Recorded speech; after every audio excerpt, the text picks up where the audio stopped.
Ano nangyari sa kanya? Para na siyang may sakit. Kailangan malaman ni Don Ramon eto na kailangan siyang matignan at para makarecover.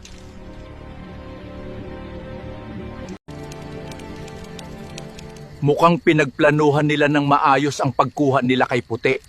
Iisip tayo ng paraan, anak. Paano kung puntahan natin ang papa ni Puti Itay para tulungan niya tayo? Wag muna, anak. Alam mo namang may kapangyarihan din ang papa ni Puti. Pero hindi katulad ng kay Puti na purong kabutihan.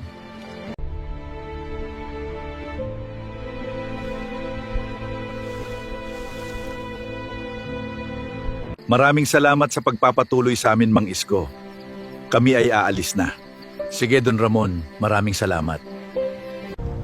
Wala silang kaalam-alam at hindi na sila magdududa na nasa akin ang kaibigan nilang si Puti. At yung lupang binigay ko sa kanila, baliwala na lang yon sa mga ginto na binigay sa akin ng kaibigan nilang si Puti. Nagtataka talaga ako, anak. Ang laki ng halaga ng lupa na kinatitirikan ng maisan natin, pero nakuha niyang ibigay sa atin. Parang may mali, Itay. Kahit sinong mayaman, lalo na may galit sa atin, ibibigay ang lupa niya ng ganun-ganun lang. Anak, lumipat tayo sa may hagdanan. Masakit ang paa ko. Kakatayo. Masama ang kutob ko, Tay. Baka hindi nawala si Puti, kinuha siya. At sino naman ang kukuha kay Puti, anak? Imposibleng si Don Ramon. Hindi niya nakita si Puti. Hindi natin alam, Itay. Sa dami ng ginawa ni Puti na himala, baka nakamasid lang siya o ang mga tauhan niya. Tama ka, anak, dahil alam natin kung gaano kasakim si Don Ramon sa pera at kayamanan. Pero bigla niya sa atin binigay ang lupa ng kinatitirikan ng maisan natin. Puntahan natin ulit sa maisan, Tay. Baka may makuha tayong bakas ni Puti doon. O kung ano man na pwede magbigay sa atin ng ideya kung nasan si Puti. Sige, anak, tara puntahan natin sa maisan. Puntahan niyo si Puti at tignan niyo ang kalagayan niya. Pag mahina siya, pakainin niyo para lumakas muli. At bukas, hihingan ulit natin. Masusunod, Don Ramon.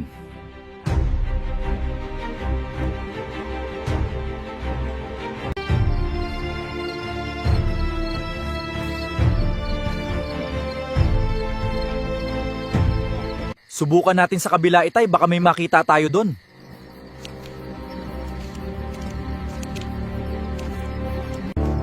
Anak, parang balahibo ni Puti. Eto, pero bakit may tirang pagkain dito? Baka inakit nila si Puti Itay tapos kinuha.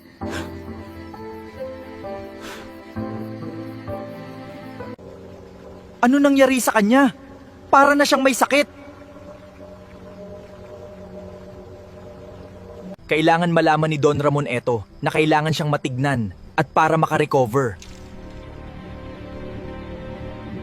Itay, sa tingin ko may kinalaman si Don Ramon sa pagkawala ni Puti. Sa tingin ko, anak, dahil nakakapanibago ang ginawa niyang pagtulong sa atin. Mukhang pinagplanuhan nila ng maayos ang pagkuha nila kay Puti. Ang problema natin, Tay, kung paano natin mababawi si Puti sa kamay ni Don Ramon. Alam mo namang tuso yun. Mag-iisip tayo ng paraan, anak. Paano kung puntahan natin ang papa ni Puti Itay para tulungan niya tayo? Wag muna, anak. Alam mo namang may kapangyarihan din ang papa ni Puti. Pero hindi katulad ng kay Puti na purong kabutihan. Oo, Itay. Pansin ko nga ang kapangyarihan ng ama ni Puti nung ginamit niya yon. Naramdaman kong magkaiba sila.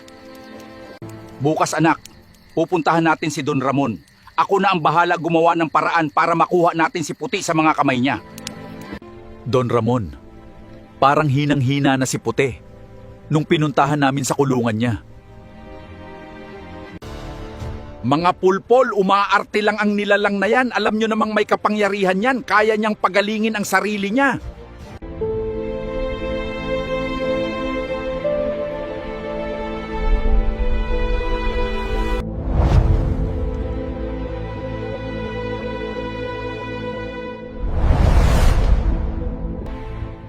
Kailangan kong puntahan ng mag-ama. Baka may alam na sila kung nasaan ang anak ko!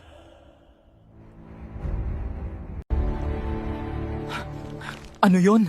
Masama ang kutob ko dito. Nararamdaman kong tinatawag ako ng anak ko. Nararamdaman kong tinatawag ako ng anak ko. Pero hindi ko matansya kung nasaan siya.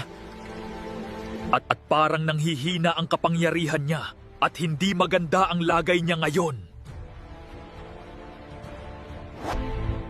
Kailangan kong puntahan ng mag-ama. Baka may alam na sila kung nasaan ang anak ko!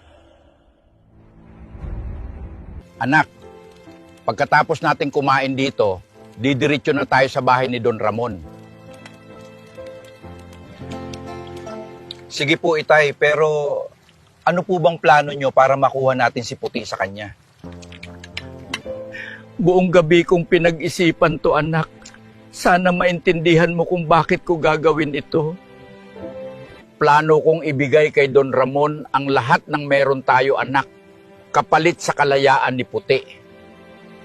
Naiintindihan kita, Tay. Proud akong naging tatay kita dahil alam kong napakabuti mong tao at alam kong napamahal na sa atin si Puti. Kaya't para kay Puti, Itay, di baling mawala sa atin ang lahat ng meron tayo.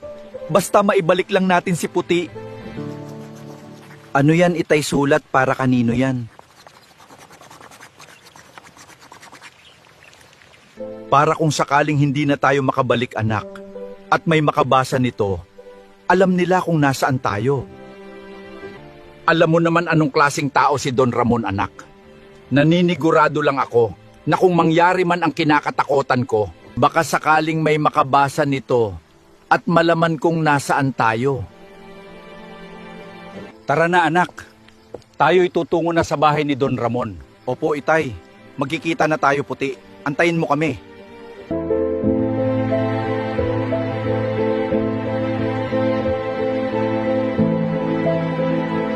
Kumusta ang nilalang na si Puti? Hindi maayos ang lagay niya, Don Ramon, dahil hindi siya kumakain at nanghihina siya. Matigas din pala ang nilalang na yon. Hayaan niyo siya. Madali lang siyang takutin dahil bata pa ang nilalang na yan. Magandang araw sa'yo, Don Ramon. Magandang araw din sa'yo, Mang Isko. Biglaan yata ang pagpunta mo dito sa mansyon. Biglaan yata ang pagpunta niyo rito? Ano ba ang kailangan niyo? May importante lang kaming sasabihin sa'yo, Don Ramon, kung sakaling ayos lang sa'yo. Tara, doon na tayo sa loob mag-usap. Sige, salamat, Don Ram.